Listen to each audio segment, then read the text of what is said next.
neza nitwa Vincent.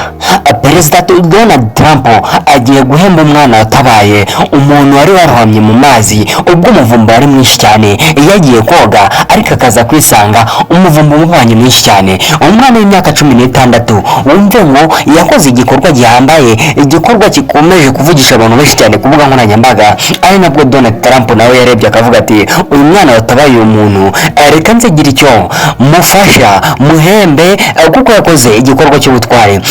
Mu gihe abagabo n'abagore ndetse n'abandi basore bafite imbaraga nyinshi cyane bareberaga uwo muntu ubwo yari ari kurohama, uyu musore w'imyaka 16 nubwo nawe akora ibintu byo koga ndetse no kurohora ariko we yari yihanganye aravuga ati wenda mpfane n'uriya muntu ariko murohore. Niba muri kureba neza amashusho muri kubona umuvumba ukuntu ari mwinshi cyane, muri kumva murareba uburyo abantu bazaga gutabara ariko babona umuvumba uje bagahita biyirukiye bakajya ku nkombe, ariko uyu musore yagumanye n'uyu muntu amurusha imbaraga ariko kwihangana akamukurura.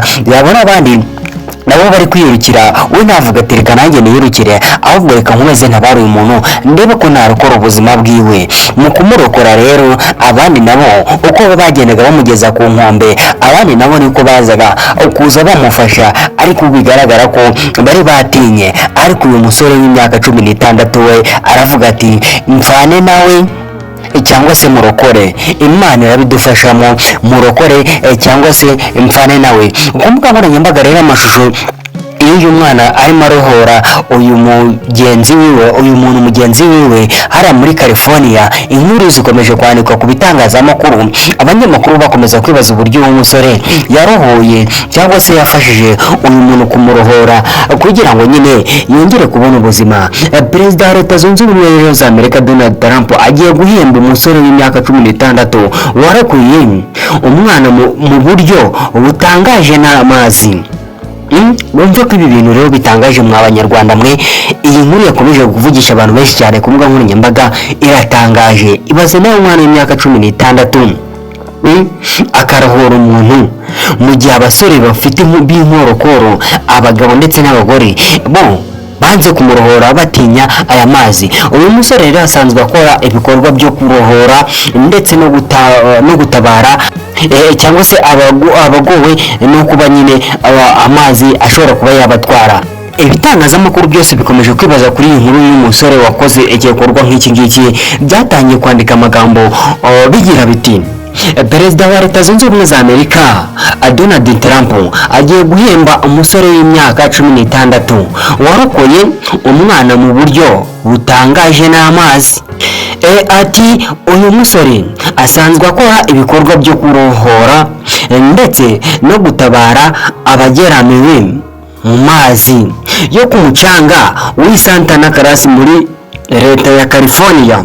Mu mashusho yakwirakwiye ku mbuga nkoranyambaga kuri ya kabiri, uyu musore yagaragaye ahanganye n'imivumba ikomeye kugeza akuye umuntu wari warohamye mu mazi. Nyuma yo kubona aya mashusho, Perezida wa Leta Zunze Ubumwe za Amerika yavuze ko uyu musore ari intwari, anamwemerera ko agiye kumuhemba akazamutumira muri White House.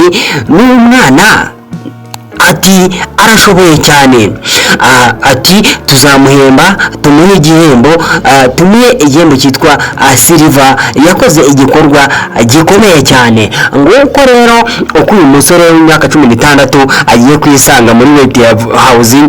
Ni inzu buri muntu wese aba yifuza kugeramo, ni inzu buri muntu wese wakoze igikorwa gihambaye nka perezida akavuga ati ubu ngomba kuzakwicaza ahantu, ati kuko wakoze igikorwa gihambaye, igikorwa kitakorwa n'undi muntu uwo ari we wese.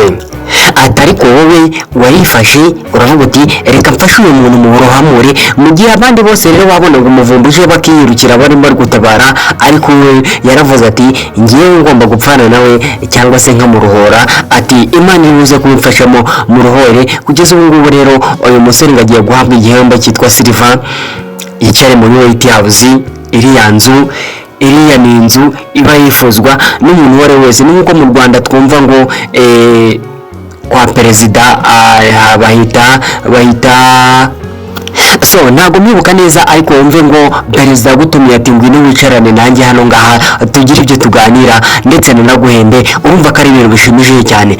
Amashusho y'uyu musore rero yakomeje gukwirakwira ku mbuga nkoranyambaga. Ibitangazamakuru byo muri Amerika byakomeje kwandika, BBC yavuze, ibitangazamakuru byo muri Afurika nabyo biravuga. Gusa Jeune Afrique ibindi byose ibitangazamakuru muzi bikomeye byanditse iyi nkuru ndetse n'amashusho y'umusore bikomeza kuyakwirakwiza. Wakoze igikorwa nk'iki ngiki, kurohora umuntu abandi bose batinye, uri umwana ukiri mutoya ugiteganya iterambere ryinshi cyane, ariko abantu bakuru baniyeho bo baravuga bati uyu muntu Imana imukize, ati reka twebwe twiyirukire. Nukomeza kureba amashusho urabona ukuntu bazaga gutabara, hasigayeho umuntu umwe, ari abantu babiri barimo bagenda nyine barwana n'aya mazi akabuzura mu maso, bakabura nuko bahumeka. Ariko uyu musore avuga ati njye sindi bukurekuze, azi koga.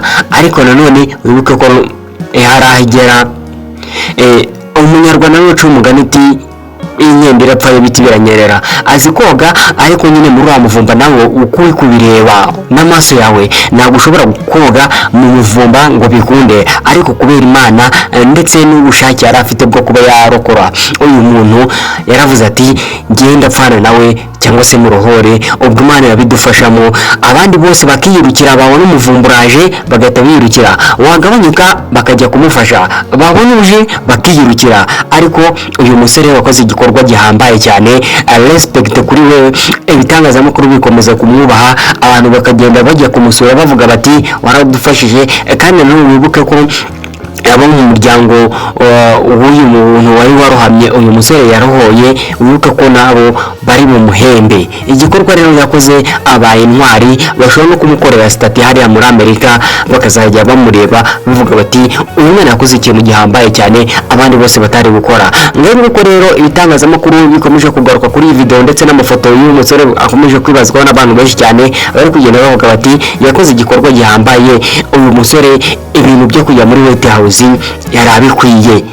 Abantu bose rero bakomeje kumutinkinga bavuga igikorwa yakoze kitari gukora undi muntu uwo ari we wese, bitewe n'umuvumba nawe wagiye wibonera, ariko we akabasha kuba yagikora. Reka njyewe rero mwifurize gukomeza kugira ibihe byiza kandi ugubwe neza. Icyo nagusaba ni ukwishigikira ugakanda kuri buto subscribe, komeza kugira ibihe byiza kandi ugubwe neza.